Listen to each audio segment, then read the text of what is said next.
The Savage Angle Podcast. A podcast of no direction, unfiltered, raw. Your host,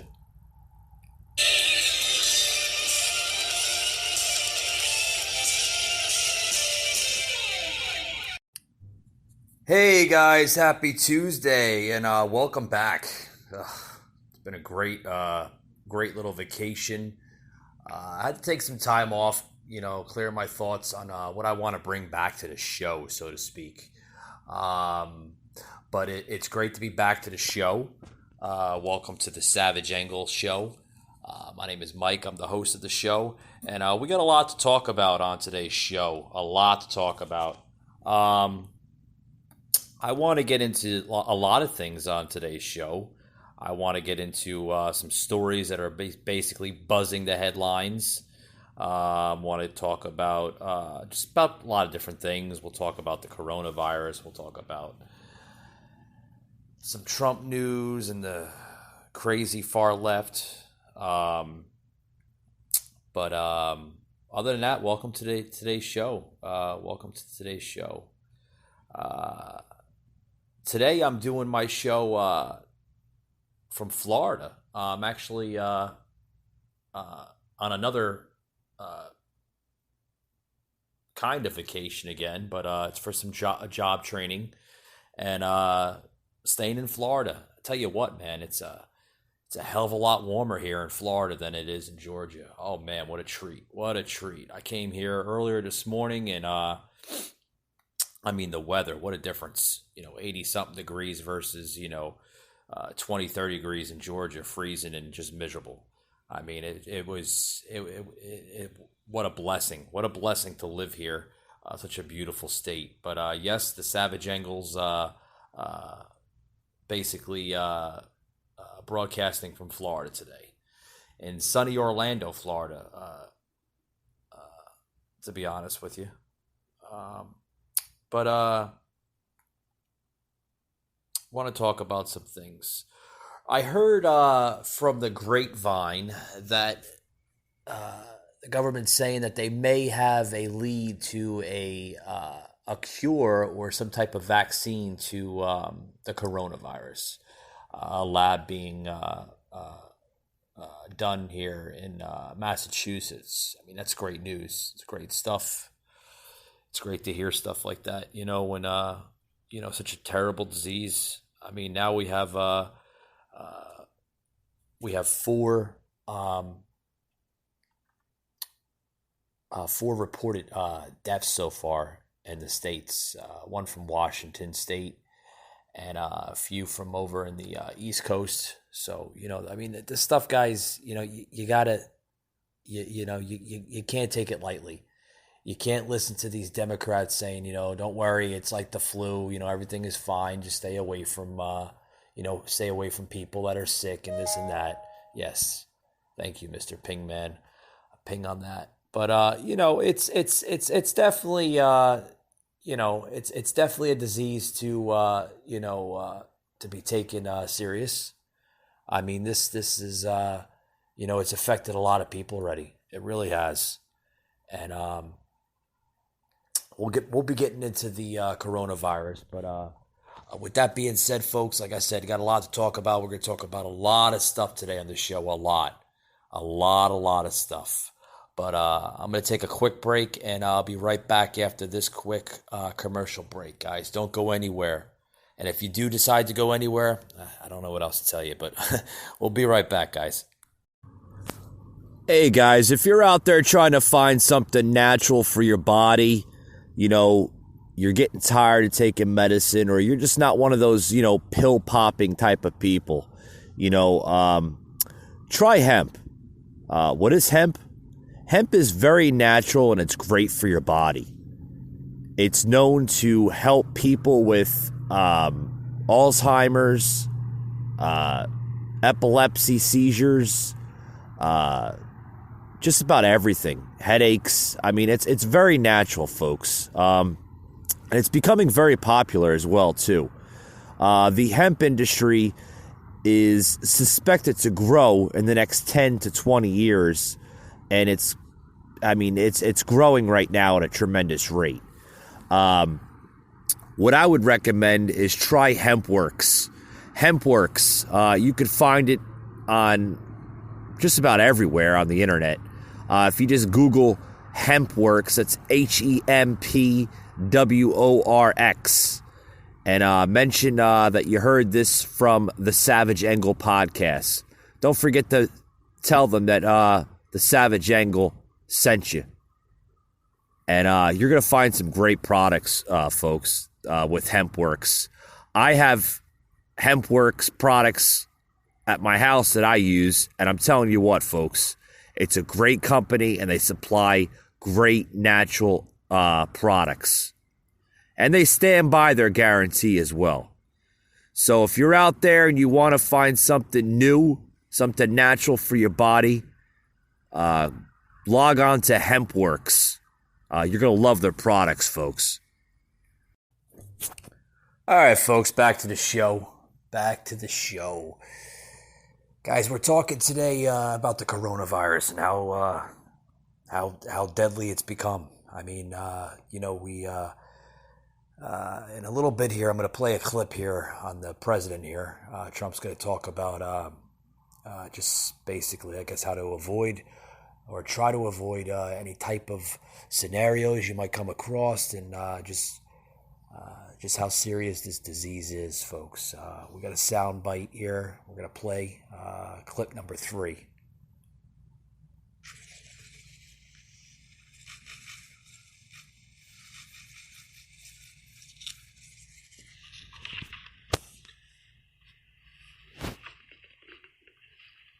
Mr. President, thank you very much for coming to the NIH today. We really are very pleased with your visit, and I want to just again thank you for your support of everything that we've been doing in this obviously very important problem. What I've asked is just first to have Francis Collins, our director, just make a couple of comments about the NIH in general, and then I'll talk to you about some of the things that you and I have been talking about for the past few weeks. Good. Thank you. Mr. President, welcome to NIH. It's wonderful to have you here. Thank you, Francis. Even though we are in fact faced with a very serious public health situation, we have a lot of people here that are working hard on it and are honored by your presence. Thank you. And honored also by the presence of the Secretary, my boss, and a wonderful boss he is indeed. Maybe I just quickly say who else at the table so you understand who we're with here. Starting over here, Dr. Barney Graham, who's the Deputy Director of the Vaccine Research Center, and that's where we are right now. Next to him, Dr. Kitzmika Corbett, who is the front line on the bench making this coronavirus vaccine happen. So wonderfully talented young scientist in our midst. You know Dr. Fauci, of course. Next to him, Dr. John Mascola, who's the director of the Vaccine Research Center. And next to him, Dr. Larry Tabak, who's the principal deputy director of NIH. Good. And we are all thrilled to have you. I just want to say a word about NIH because we haven't had the privilege of having you with us before, and just to sort of set the context for this remarkable institution supported by your administration, the largest supporter of biomedical research in the world, the National Institutes of Health. We distribute most of our funds, more than 80%, to institutions all over the country. So when you hear about a breakthrough in medical research that happened at the University of Illinois or Florida, it was probably supported by NIH. We use the most rigorous peer review system in the world to decide what we're going to fund. And we do everything from fundamental discovery to clinical trials and everything in between. You could say we do Alzheimer's to Zika or A to Z or some version of that. And we also support infrastructure that makes it possible at a time like this to be able to move rapidly in terms of developing a vaccine. And you'll hear more about that from Dr. Fauci. But a major component of NIH, though it's only about 11% of the budget, is the intramural program. That's where and we have been graced by his presence for many decades, and he is exactly the right person to tell you what we're doing right now about coronavirus and how we're going to address the need for a vaccine in order to tackle this really difficult problem. So thank you for being here. I hope that's helped us. Thank you very much. Okay. Again, thanks again. I just want to connect what we've been talking about over the past few weeks. So if I could just get see this slide here. Remember when I mentioned that the fastest from the time that you get a pathogen, you know what it is, right, to the time you do a phase 1 trial for safety. So look at what's happened when SARS was in 2003, from the time we got the virus to the time we did the first phase 1 trial, remember, that doesn't mean you have a vaccine. It means for safety. It was 20 months. Then H5N1 influenza, we got it down to 11. H1N1 influenza 4. Zika 3.25. And now we believe, as I've told you several times, it's 2 to 3 months. I think it's going to be 2. So that kind of thing is what this place is way back in 2003. Someone from China went to the hotel, infected a bunch of people. Next slide. And this is what you had. You had flights going. I've seen the incredible job they did on the Olympics. As you know, they're building a facility. It's really finished. It's beautiful. It's finished right on time, as usual with the Japanese. The Prime Minister, a very good friend of mine, and Prime Minister Abe. And so I don't know what they're going to do. They have this magnificent facility, and I don't know what they're going to do, but they'll make the right decision. I know that. But yes, if it was necessary, I would do it. Yes. What's your timeline on further travel restrictions, Mr. President? Well, we're looking at different areas, and we'll make that decision with these professionals. We made an early decision based on a little bit of luck, I suspect, but that was the original decision on China itself. And China, in all fairness to them, they never blamed us. It was, a tough decision for them, but they fully understood. They were very reasonable about it. But that was a hard decision to make. But I guess we would have had a lot more people with difficulty if we didn't make that decision very early on. But we'll be making additional decisions as they arise, I guess, Tony. All right, guys, I'm going to stop it right there. You've heard some bits and pieces of it. That was Trump that attended the national coronavirus briefing with top health officials and other people in that room as well. Just basically briefing over of what's going to happen in the coming weeks, in the coming months, with this deadly virus. And it's good to hear the president talking. It's good to hear, what he plans on doing with this disease, this virus. He's not backing down from it, folks. He's not giving you that two-sided story. He's not saying, everything's gonna be fine, folks. This president, folks, he's not an Obama. He's not an Obama. He sure as hell isn't a Bernie Sanders. Which I'll get briefly into the show later on with the show here today. But he's not a Sanders. He's not a communist. Trump is a realist. He says what's on his mind, and he's very serious. And all his concern is, his priority, folks, is protecting the American people. That's all his priority is. That's all it is protecting the American people. But these other clowns in Washington, the sewer, the swamp, these other clowns, these far left destructionists of what I call them. I don't call them Democrats. I call them destructionists.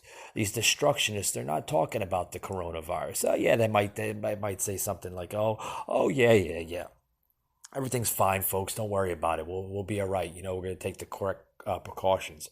But they're too damn worried about power and getting the White House back under their control and turning this country into a socialist country, which is going to be very, very terrible for the American people. With that being said, folks, I want to step aside from the coronavirus, right now, and I want to talk about other things. I want to talk about how Biden is picking up endorsements as Trump holds a rally. I want to play a clip here with that. And basically, Biden is picking up endorsements. We always thought it was going to go towards Sanders. But, it's kind of back and forth. It's like a 50-50 type of thing. So I want to play this clip here. This clip number 7 here. Day 1138 of this Trump administration. That leaves exactly 246 days to go until our 2020 presidential election. And really, in just a matter of hours, voters in 14 states begin the process of heading to the polls for Super Tuesday, while at the same time, the Joe Biden campaign has been more or less reformed. Tonight, something the former vice president has craved, the support of his rivals, Buttigieg, Klobuchar, O'Rourke, all in Texas, all through their support behind Joe Biden.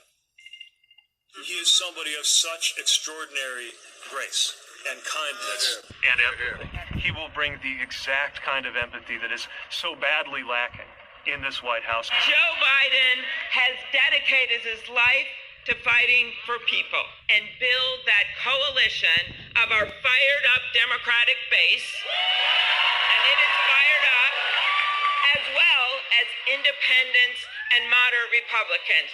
Ladies and gentlemen, tomorrow, March 3rd, 2020, I will be casting my ballot for Joe Biden. Oh, shut up. Shut up, Joe Biden.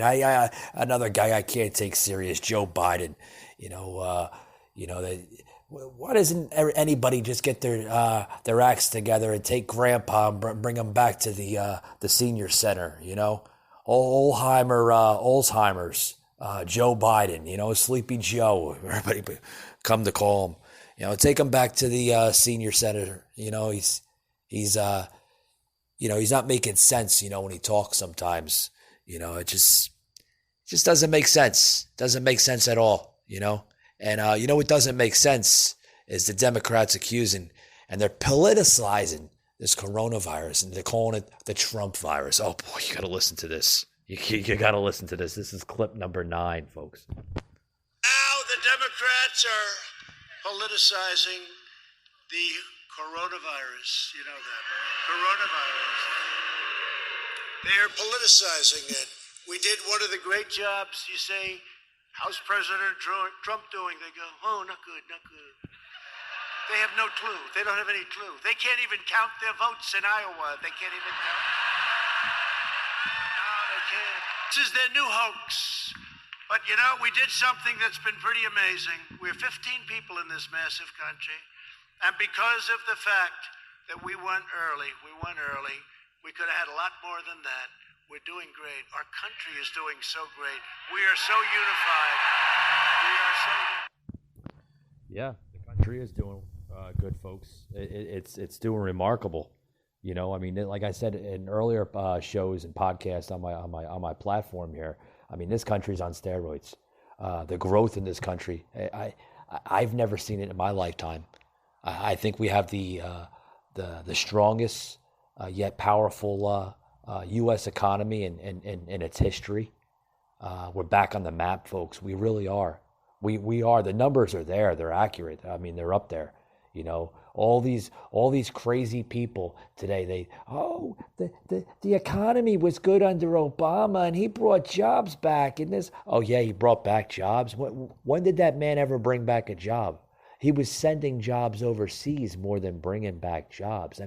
When did he ever do that? You want to praise this Obama like he was the top-notch president. In my terms, in my views of Obama, he didn't do jack shit for the country. He didn't do crap for the country. All he did was he put more people on food stamps, more people on welfare, more people in public housing than anything else. Anything else, They should investigate Obama on the crimes that he's done and stop accusing Trump on every little damn thing that he's doing. Russia, Ukraine, Mueller. It's stupid. It really is. It's the most idiotic thing in everything. It's just it really is. It's like a bunch of school children. I've said this before, time after time. It's a bunch of school children in the schoolyard, that want to complain and this and that, and they want to blame Trump. Folks, Trump, it shouldn't be the eye of attention for every little thing. Every little thing. Oh, you're not feeling good? Oh, it's because of Trump. Oh, you're not making any money? Oh, yeah, it's because of Trump. Yeah. I got a flat tire. I'm stuck on the side of the road. Why? Because of Trump? Did Trump cause you to have the flat tire? That's what the rhetoric, that's what the vision of this country is today. It's sick. It's crazy. It's crazy. It really is. You know, and most of these people that are complaining are people that are, you know, they're Bernieites. I call them Bernieites, you know, Sanderites. You know, that's the type of vision that this guy Bernie Sanders and the rest of the far left crazy communists of Democrats is visioning America. You know, oh, it's okay, free, and that's what Obama threw down our throats for 8 years. 8 years. 8 years he threw down our throats, you know, with the whole free scenario. First of all, let me tell you something. I'm going to tell you something right now, okay? Nothing is free in this country. The only thing that the government don't owe you a damn thing. Doesn't owe you a damn thing. They don't owe you a job. They don't owe you food stamps. They don't owe you public housing. You know, everybody else might think they do. Oh, it's fun. Sure. I'm going to have food stamps. I'll live off of somebody else. You know, somebody else has to get up off their ass and work for a living and bust their rear end for a lazy bum that doesn't want to get up off their rear end and sit on the damn couch, eat bonbons, and watch Netflix and Family Guy and all those other shows. They don't want to get up and they don't want to make a living. Well, I got news for you. Get up off your ass, get a job, and get to work. Get to work. Stop making excuses for everything in life and go out and get a job. Get a job and work. With that being said, folks, we got a lot more to say onto the show here. I'm going to take a quick little break and then I'm going to be right back. So don't go anywhere. Savage, uncut, unfiltered, raw. I don't know what the hell people are always complaining about. You know, I do a podcast and they never know when to, you know, just shut their mouths and let me talk. I mean, you know, this is the Savage Angle. This isn't your rickety-dickety, 1980s or 1990s talk radio show. I say what's on my mind. And, you know, folks like that. Alrighty, guys, back here, back to the show. I'm not going to take any more breaks. I'm going to be basically closing out the show here. That was the last little break here on the Savage Angle. I'm going to say a couple more things towards my closing. Couple things we got to watch out for the debates. The Super Tuesday today. I tell you what right now, Biden is in trouble. He's in trouble. You know why he's in trouble? Because he's desperate, folks. He's desperate. He knows that the disadvantage everything. You know, he has such a disadvantage over Sanders. Sanders has the advantage over Biden. Sanders has more support from. And here's the thing. Here's the thing we have to watch out for today. We got to watch out for a home state advantage. We got to watch out for swing states. We have to watch out for minority groups. We have to watch out for the establishment of the party. You know, what does the party want to go for? Who do they want to choose for their nominee to go against Trump in November?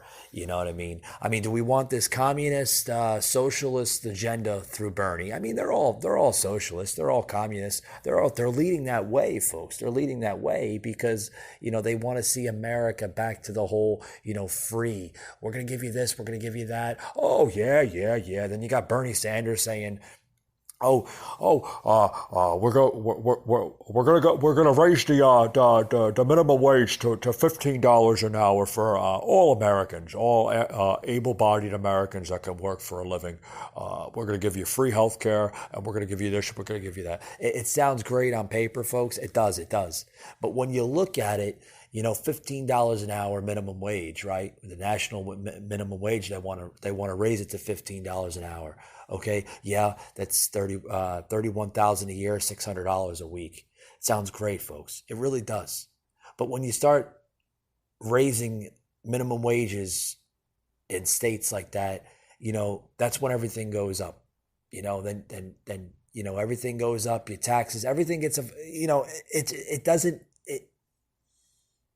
it makes sense for somebody that's always made that low minimum wage their whole life. It does. It does. It makes sense to those type of people. There's a lot of people that work their ass off every day of their life. They bust their knuckles open. They get dirty every day. They make a living. Okay, they come home and then they do it all over again. They make those low wages. But some of these people, they've probably been doing this for the last 20, 30, 40 years. They've never seen their wages gone up over 15, even $20 an hour. I feel terrible for those people. But you know what? We have industries out there that pay those low wages. Folks, I mean, this is America. You climb up that ladder and you get to the next thing in life, and you keep on reaching for more goals and more ambitions and stuff like that. If you stay low, you're always going to be low, and that's my angle, folks. That's my angle on how I see a lot of different things. I started low on the totem pole. When I first got out in the working world, when I was 13, 14 years old, part-time, little part-time job after high school, you know what I mean? Working in the movie theater. And then, you move on up. As you get older, you move on up. You always want to see yourself moving up. You never want to move down. If you're going backwards in life, folks, you're not achieving those goals. I mean, that's just common sense. That's common sense. But, there's a lot of things, back to the debates and the Super Tuesday today, there's a lot of things we have to watch out for. We have to, like I said, we got to watch out for home state advantage. We have to watch out for the swing states. We have to watch out for political angles such as these Democrats. What kind of message do they have for the American people? What kind of promise can they deliver? I mean, these Democrats right now, they're trying to find their guy, or their woman. There's a couple women, on the ballot. They're trying to find that next person, that can be strong and go against Trump. They had Hillary in 2016. She lost. She didn't have the energy. She didn't have the stamina against Trump. She didn't have all that willingness to compete against him. He had the upper hand, and that's why he won. And there's a lot of other things too he won off of. You could talk about, conspiracies. You could talk about the emails. You could talk about the Clinton campaign. You could talk about all that stuff. You could even talk about her calling Americans deplorables. I mean, this party, folks, is it's just not, it's not to be taken serious anymore. It really isn't. It's not to be taken serious anymore. I mean, these people today, these leaders, these democratic destructionists of leaders, they have no angle whatsoever. They lost the message for the American people. And when they lost that message for the American people, folks, the American people lost respect. And, I've known a lot of friends, okay, a lot of coworkers, a lot of, neighbors that just basically, they pulled themselves from that Democratic Party and they went to the Republican Party. The Republican Party offered so much to different types of people, different groups of people, different ethnicities, to the black communities, the Asian communities, the Latino communities. Trump, he offered a lot of help, a lot of support, and he's fulfilling his promises. When did you have a president ever that's done that? It's been a long, long time, a very long time. And, these Democrats are, they're desperate. They're pulling all different angles, folks, all different angles, because they need that person. They need that guy. They need that woman to fight against Trump in 2020 in November this year. They need that. They need that because I'm telling you right now, folks, if you look at the polls and you look at the numbers, the establishment, the so-called establishment, guys, it's coming. It's striking back. It's striking back because they got this new thing now. They're using the coronavirus and they're politicizing it. They're politicizing it and they're blaming Trump for everything. And you know what, folks? That could be a really bad downfall for Trump. It could. I'm not, I don't agree on a lot of different things he does, but there's a lot of things I do agree on with him on terms and policy wise. This could be a very, very downfall, but that's something we got to see in November. Are we going to see a turnaround? Are we going to see a one-term president? I have no idea. But I sure as hell don't want to see Sanders in there, because if we see Sanders in there goes your country, folks. There goes your United States of America right down the crapper, and we're going to be living worse than we are under Obama. We're going to be in a hell of a lot bad shape. There goes your jobs. There goes your economy. There goes your low taxes. There goes your good paying jobs. There goes everything. Right down the crapper. We'll have to start all over again, and it's going to get worse, folks. It really is. Folks, that's my angle. That's my message. That's what I'm sticking to. I hope you enjoyed today's show, and we'll see you on the next one, folks. Thanks a lot. Savage Angle. Follow on Facebook, The Savage Angle Podcast. Also can be found on Spotify, Google, Apple, and anywhere you find your podcast. The Savage Angle Show. Subscribe now.